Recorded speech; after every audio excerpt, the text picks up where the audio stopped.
एक राजा थे, नाम था राजा सरयाती। उनकी एक ही कन्या सुकन्या, बड़ी लाड से पाला था राजा सरयाती ने। एक दिन बाग में घूम रही थी, एक वृक्ष के नीचे उन्होंने मिट्टी का टीला जैसा देखा। बिटिया थी, राजकुमारी थी, कौतूहल बस, कौतूहल होता है बच्चों को, जिज्ञासा बस, कुतूहल बस, उस मिट्टी में कुछ चमकता हुआ दिखाई दिया। एक वहीं पर लकड़ी रही होगी, कुछ रहा होगा, उठा करके उससे उन्होंने कुरेदा। जो कुरेदा जब उसको, तो उसमें से दोनों चमकीली जगह से ब्लड आने लगा। मां घबरा गई। वह राजकुमारी, क्या हो गया? उसी समय राजा से जाकर बताई। राजा जी दौड़े आए, उसे मिट्टी को हटवाया टीले को, तो उसमें एक ऋषि तप कर रहे थे। क्या कर रहे थे? एक ऋषि तप कर रहे थे। मिट्टी का टीला हटाने से वो निकले, उनकी दोनों आंखें फूट गई थी, उसमें से खून बह रहा था। उनका नाम था, क्या नाम था? चौवन ऋषि। क्या नाम था? चौवन ऋषि। अब राजा उनके चरणों पे गिर पड़े, कहा हमारे राज्य पर अपनी क्रोध, अपना आवेश, अपना श्राप मत करिएगा। हे देवता, हे ऋषि, हे मेरे प्रजा के पालनहार, हमारे बेटी से हुए अपराध को क्षमा करिए, और मैं जो कहिए, दास दासियां, नौकर चाकर, महल, सिपाही, सैनिक टुकड़ी, जो कहिए, धन धान्य में सब देने के लिए तैयार हूं। जो आप मांगेंगे हम देंगे।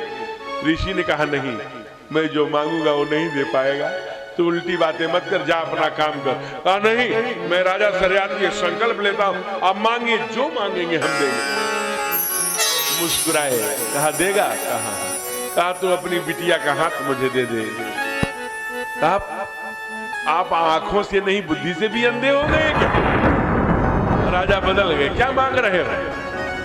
अभी राजा जी में और चौवन ऋषि में संवाद चल ही रहा है कि देखिए सुकन्या है, चौवन ऋषि के पैरों की धूल ले आई और अपने मांग में सजा लिया। कहा कि आज से हमारे यही पति परमेश्वर है, अपराध हमने किया है, इसलिए प्रायश्चित मैं ही करूंगी। मेरे प्यारे बंधुओं, आपको जानकर अपार खुशी होगी कि मैया ने इतना तप किया, इतनी प्रतिव्रता धर्म का पालन किया कि त्रिदेव चल दिए देवियों के कहने पर उनकी परीक्षा लेने। और जब आए तो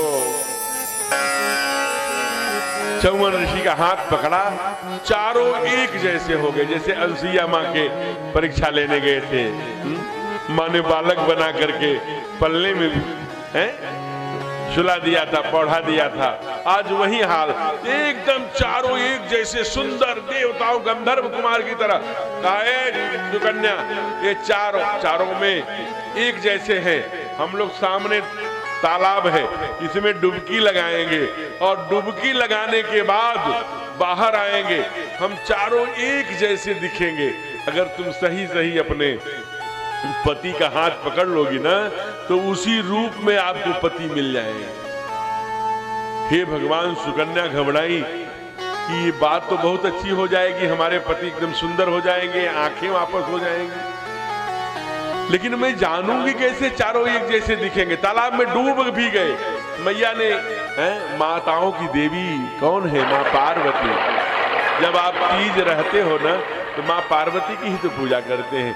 जो कुंवारी कन्याएं होती हैं, गिरजा पूजन, जननी पठाई, सुंदर वर प्राप्ति के लिए गिरजा यानी माँ पार्वती का ही पूजन किया करती हैं। आज सुकन्या ने मैया का स्मरण किया, और यही जो चतुर्थी आज है, मानो उसी माँ पार्वती की पुकारा कि हे माँ, मेरी रक्षा करो, मैं कैसे पहचानूंगी?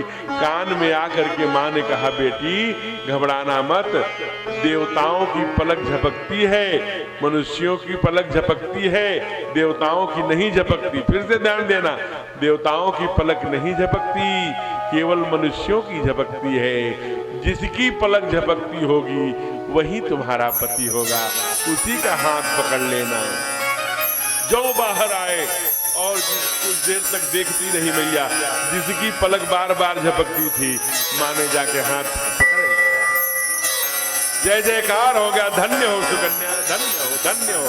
तुम भी सुंदर हो जाओ, तुम्हारा पति भी सुंदर तुम्हें वापस होता है। देवता इतने प्रसन्न हो गए, कहा हम वरदान देते हैं, आज के बाद आपके पति जो भी जड़ी बूटी कूट कर बनाएंगे, उसको जो खाएगा उसका बुढ़ापा देर में आएगा और उसका नाम पड़ेगा च्यवनप्राश, जो कि च्यवन ऋषि के द्वारा बना है। इस देश को